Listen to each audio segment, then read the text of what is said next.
The following program is a paid commercial which has been paid for by the advertiser, whose products and/or services are featured in this program. Mindful of Your Health. Sponsored by Emergence Health Network. Hi everyone, I'm Noreen Jaramillo. Thank you for being with us for another episode of Mindful of Your Health. This particular episode, we are going to talk about the connection between IDD, which is intellectual developmental disabilities, and the connection to mental health. So we have our expert with us, or at least one of our experts that we have at EHN. We have Jordan Wynn with us. Thank you, Jordan. Thank you. And what is your official title? I'm the Director of Care Transition. Care Transition for our IDD division. So IDD, let's start with that, and the medical symptoms that you say could look different in an individual with IDD. Yeah, so the best way to approach this topic is to just say the basics of what IDD is. Okay. So as you said, IDD is just an acronym. It stands for Intellectual Developmental Disabilities. Mm-hmm. So what that means is there's an IQ component and then an adaptive functioning component, which is, so you have to have those two things in order to be diagnosed with IDD. Okay. A lot of people don't know. A lot of caregivers are just told your child was diagnosed with IDD, and then that's the level of explanation that they get. Yeah, Okay. so not super helpful. So IDD, you have an IQ of less than 70, but then you have some pretty severe adaptive functioning.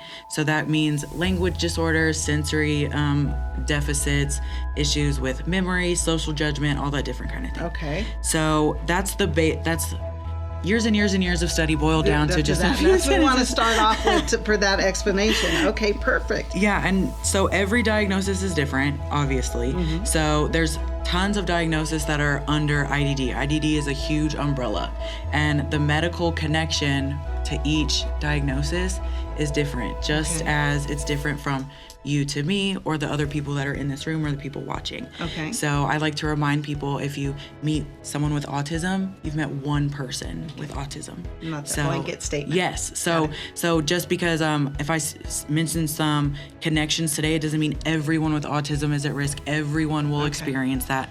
That's not the case. It's just the best place to start, so then caregivers know a targeted way to go to professionals and where to begin the conversation. Okay, and part of the reason that we're having this conversation is so that families with individuals with IDD, if they do have a medical concern for their loved one, they know how to have that conversation with their doctor and their physician, because often it goes or misdiagnosed. Yeah, so a lot of people are unaware that there's not many specialists. There's actually no such thing as a medical professional that specializes in IDD. Okay. There's no such thing. There's general practitioners that might have additional training, but there's no one that goes to school just for that. So when you go to a physician, a doctor, OT, even a therapist, a nurse, they might not be aware of specific things or symptoms that are associated with IDD diagnosis because they're trained for general medicine. Okay. Mm-hmm. So I want to mention something. We're going to get to all these gadgets in just a bit. I know all the fun stuff. All the fun stuff is coming, so stick with us. But let's go back to what, and I know it's not a blanket statement for everyone, but give us some examples of the medical symptoms that might look different for an individual with IDD. Yeah, so I do, as you know, I do tons of trainings, tons of case consultations. I've worked in this field for 13 years, very, very long time. And what I've seen from my experience and my education is that frequently we view medical symptoms from our lens, from a person who is of average intellect. We view what's going on with that other person as a behavior, something that they are meant to stop, something that we need to teach them to correct.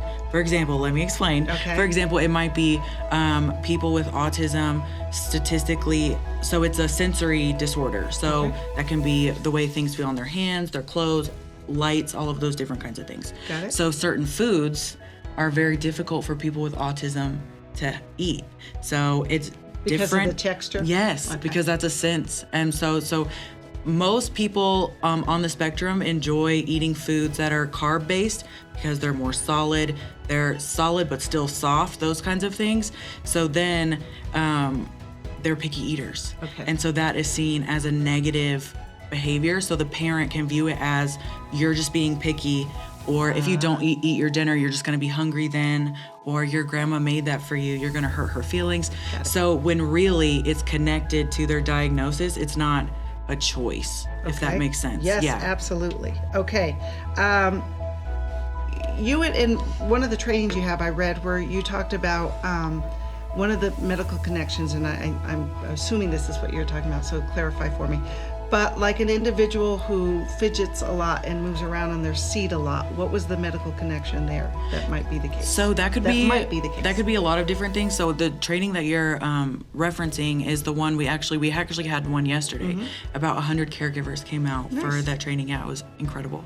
But so the fatal 5, which we're going to get to in a second, are 5 preventable disorders that people with IDD actually pass away from. Preventable is the key word. Got it. So rocking back and forth, like you're referencing, can be a sign of a few different ones. Severe constipation and bowel obstruction because you're uncomfortable, so you sit sideways. It can be a mental thing, so it can be ADHD. It could just be agitation because you're experiencing physical symptoms like sepsis, for example. You get a high fever, so you don't feel well. And so you might rock back and forth because that might be a way that they cope. A lot of people with sensory issues rock back and forth because it simulates a mom rocking you. It feels nice, it's calming for some people. So it can go into a lot of different things, but the important part is that caregivers miss of what the rocking can be connected to, and then it's not brought up when they go to the doctor, when they go to the professionals. So it's an opportunity missed to then do the tests, then have the further conversations. So it's a good place to start to just practice some awareness of viewing things of, oh, this might be connected to something else. Okay, and it's information that their doctor would want to know. So let's go back to the 5 preventable causes that you were talking about. It's called the fatal 5. Fatal right? 5, yeah. So it's medical signs. So okay, let me start over. It's preventable disorders or diseases. So there's 5 of them that have been found to really be connected to the IDD population, that the general population do not have a decreased life expectancy from, because we have the verbal skills, we don't have the adaptive functioning gaps. So we have reasoning, language, those kinds of things. We have independent living skills. They might struggle with that. So these fatal 5 come up because we, the caregivers, miss the opportunity to notice that they're happening. So they're pretty simple. They sound simple, which is very sad because they're all preventable. And I really like to point that out because I don't want to scare caregivers that your child or whoever you care for is going to pass away from a premature death. That is not what we're saying. We're saying in order to prevent these, some awareness is important. So things like aspiration, that's the first biggest one, constipation and bowel obstruction, dehydration, seizures, and GERD. So those are the main ones. And we hear those and we're like, oh, like it's not, right? It doesn't feel as extreme, but when they're missed for 10 years and someone passes away at the age of 30 due to severe constipation because it went on for so long, that's when it becomes fatal. Got it. Okay, so those are the 5 that we should just have those conversations with the doctors with. Yes. Okay. You had mentioned training. You do community training. And these are some of the topics you discuss, right? What else? What other topics do you have in your trainings that you have for the community? Oh, I do them so many different ones. No, you're because very active. it's needed because a lot of different professionals, caregivers, all of those things, it's just a level of awareness, and there's systematic barriers in place to where there's not a lot of training that's offered, especially free training. This training is completely free of cost for anyone that wants to attend. So they don't have to be a client of Emergence. They don't have to have Medicaid, Medicare. I will never ask for insurance information, nothing. So anyone can come. So the types of trainings that we go all over the spectrum, but the basics of IDD are a big one. So that's some of the items that I'm showing here today. We do a lot of hands-on things. So the training isn't just reviewing a PowerPoint. LGBTQ and IDD, because that's a huge one that's missed. Sexualization with people with IDD, because IDD aren't just children, they're adults as well. And caregivers sometimes feel awkward or, well, they're not ready yet, when really it might be the caregiver that's not ready to have that conversation yet. So we teach that. We do lots of medical training, and also for people who have a higher level of need of support. So I'm actually doing a training coming up on adaptive tools. So for example, people with developmental disabilities, it might be very difficult to hold things because the functions of the hands, the muscles in the hands can't do this, or certain cups. So everyone that actually attends those trainings, I'm still working out, but it's 6 to 8 adaptive tools that every attendant will get. Oh, nice. Okay. Yeah. Okay. And when we talk about the people who are attending, we're talking, it's open to, if I have a child who has IDD, if I'm a teacher, if I'm a police officer, if I'm a nurse, if I'm a dentist. Anyone who should know more about the IDD population, correct? Yes, yeah. It's thank you for pointing that out, because it's not just, I say the term caregiver, but even professional staff or caregivers, because they might be in a facility with you. You might just have them 8 hours a day, or you might be a therapist that sees them once a month, but you're still caring for that person. So it can be therapists, social workers, teachers, professors. I've taught at UTEP and El Paso Community College. I've been invited back to teach entire huge coliseums of people there. Awesome. Multiple times. So even if it's you are a director and you don't directly work with a client, but your staff does, I can come to their facilities or their schools, institutions, and provide information there as well. Okay, perfect. Now, before we run out of time, I want you to talk a little about some of these items, and in these trainings, she shows how these items are helpful, right? With individuals with IDD. Give me a quick example. So people with IDD commonly, so like we talked about the adaptive functioning. So if you have a language disorder and I'm just telling you a direction verbally, but my brain is not capable of cognitively understanding and processing it quickly, a visual is probably the best place to go instead of verbally saying it over and over again. So this is one of the examples. So these are just expectation cards.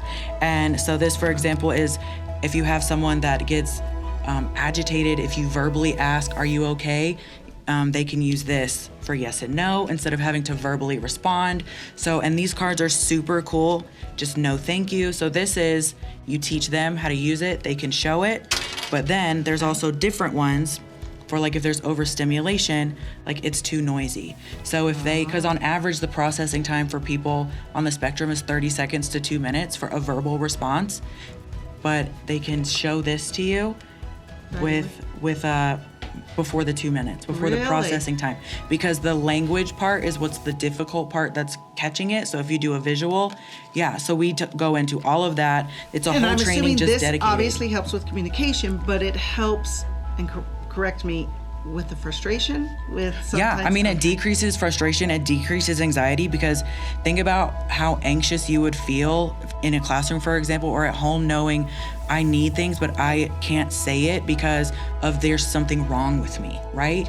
And it takes the anxiety out of that, because they're learning a skill, so they have a gap they have a deficit, and you're filling that gap with a tool that they can then use. Awesome. So then we have these teaching feelings, all that different kind of stuff, because this is a huge missed one for everyone. I encourage this because it's very rare that a child is taught, this is what anger feels like in your body. Gotcha. So as staff or caregivers, we ask someone, are you mad?